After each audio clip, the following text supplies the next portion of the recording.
زارا صرف مسکرا دی۔ اچھا یہ تو بتا مجھے کہ اس کودن نے بات کیسے شروع کی؟ اس سے کودن کہہ رہی ہے، اور کیا کہوں؟ تیرے سامنے تو اس کے منہ سے بات ہی نہیں نکلتی۔ پھر اس نے محبت کا اظہار کس زبان پہ کیا؟ خاموشی کی زبان میں۔ ہیں؟ خاموشی کی زبان کیا ہوتی ہے اور اس میں اظہار محبت کیسا ہوتا ہے؟ بس ہو گیا۔ زارا نے نرم تکیہ منہ پر رکھ لیا۔ فیروزہ نے آگے بڑھ کر وہ تکیہ اس کے منہ سے ہٹا دیا اور بولی، آج پوچھے بغیر سونے نہیں دوں گی۔ جب کوئی بات نہیں ہوئی تو کیا بتاؤں؟ زارا اٹھ کر بیٹھ گئی۔ قسم سے میں نہیں مانتی۔ نہ مان، اور تجھے تسلی کیسے ہوگی جبکہ محبوب کے ایک بار اظہار محبت سے بالکل تسلی نہیں ہوتی؟ دل چاہتا ہے وہ جب تک بیٹھا رہے بار بار اظہار محبت کرتا رہے، ہر روز ملے تو ہر روز نئے طریقے سے اپنی محبت کا یقین دلائے۔ بھلا عورت کو کبھی ایک بار اظہار محبت سے تسلی ہوئی ہے؟ میں نہیں جانتی۔ زارا چڑ گئی، مگر میں تو پوچھ کر رہوں گی۔ پھر جاؤ اسی سے پوچھ لو۔ سچ مچ اس نے کچھ بھی نہیں کہا، پھر بھی تم نے سب سمجھ لیا۔ زارا ہنسنے لگی۔ واقعی تم لوگ پاگل ہوتے ہو۔ عجیب، کس قدر عجیب۔ مرد محبت کیے جاتے ہیں اور اظہار نہیں کرتے، اور لڑکیاں ذرا سے اشارے کنائے کو محبت کی انتہا سمجھ لیتی ہیں۔ زارا پھر ہنسنے لگی۔ کیا بکواس ہے، یا تم لوگ منافق ہو یا پھر بڑے گہرے ہو۔ ہم لوگ گہرے ہیں تو اس گنے آدمی کے ساتھ کیوں کر گزارا ہوگا؟ ہو جائے گا۔ اچھا تو معاملہ اس قدر آگے بڑھ چکا ہے۔ تمہارا وہ دیسی بیر کی آنکھوں والا کریم جب تمہارے پاس ہونا تو پھر تمہیں دنیا میں کسی اور کا ہوش نہیں ہوتا۔ سب کچھ تمہارے سامنے ہوتا رہا اور تمہیں کچھ پتہ ہی نہ چلا۔ اچھا صبح ہو لینے دو، اس گنے حضرت سے دو ہاتھ کروں گی اور پوچھوں گی، بھئی 4 مہینے کے طویل انتظار کے بعد اس قدر بودے طریقے سے اظہار محبت کر گئے ہو کہ نہ بھونچال آیا نہ طوفان، اور اس کو دیکھو کیسے تن من ہارے بے سدھ لیٹی ہے۔ اس نے تکیہ اٹھا کر زور سے زارا کے منہ پر دے مارا۔ پاپا جی یہ کہتے تھے کہ ایک بار پاکستان چل کر اس لڑکے کے والدین سے ملا جائے، مگر ممی جان کہتی تھیں سب ٹھیک ہے، میں نے ہر طرح سے تسلی کر لی ہے۔ اتنا شرمیلا، شریف النفس اور منکسر المزاج لڑکا اور کہاں ملے گا؟ اس میں آج کل کے لڑکوں والی فونفاں ہی نہیں ہے۔ اتنے دن ہو گئے امریکہ آئے ہوئے، سگریٹ اور شراب کو ہاتھ تک نہیں لگایا۔ یہ امریکی لڑکیاں تو اجنبیوں کے گلے پڑتی ہیں۔ اس کو کسی لڑکی کے ساتھ نہیں دیکھا، دفتر سے آ کر اپنے اپارٹمنٹ میں پڑا رہتا ہے، جب بھی بلاؤ جی کرتا ہوا آ جاتا ہے۔ پاپا جی کہتے تھے یہ کوئی مرد کی کوالیفیکیشن نہیں ہوتی، جی کرنا تو مرد کی مجبوری ہوتی ہے۔ ویسے بھی کیا حرج ہے اگر اگلے سال تک اس بات کو روکے رکھیں۔ ان کا ارادہ سن 81 کے آخر میں پاکستان جانے کا تھا۔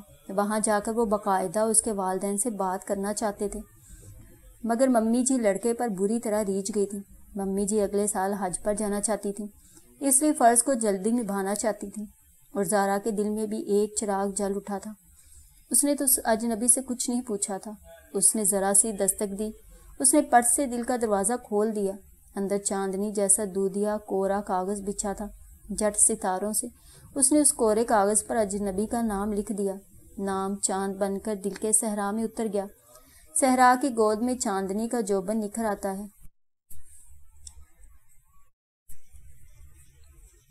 زارا، زنیر نے دھیرے سے اس کی کمر کو چھوا تو وہ پرے ہٹ گئی۔ کیا بات ہے؟ اس نے مڑ کر دیکھا تو زنیر کا چہرہ تپ رہا تھا۔ یہ تپش اس کو اچھی لگتی تھی، اس میں طلب تھی، والہانہ پن تھا، ایک سوز تھا۔ جب وہ کچھ نہیں کہہ سکتا تو اس کا چہرہ گرم توا بن جاتا تھا۔ آؤ میرے کمرے میں کچھ دیر باتیں کریں۔ کمرے میں نہیں آؤں گی۔ کیوں؟ کمرے میں آنے سے مجھے ڈر لگتا ہے۔ مگر اس سے پہلے تم 20 مرتبہ آئی ہو، بلکہ میرا کمرہ صاف کیا ہے تم نے۔ تب کی بات اور تھی، مگر اب کیا ہو گیا ہے؟ تم نہیں جانتے کیا ہوا ہے؟ اس نے تو اس طرح اپنی وحشی آنکھوں کی سلاخیں زنیر کی آنکھوں میں گاڑی کہ زنیر چکرا گیا۔ پھر وہ دوڑ کر اپنے اپارٹمنٹ میں چلی گئی۔ فیروزہ سو چکی تھی اور اس کے اپنے بستر پر نوجوانی کے تر و تازہ ارمان بکھرے پڑے تھے۔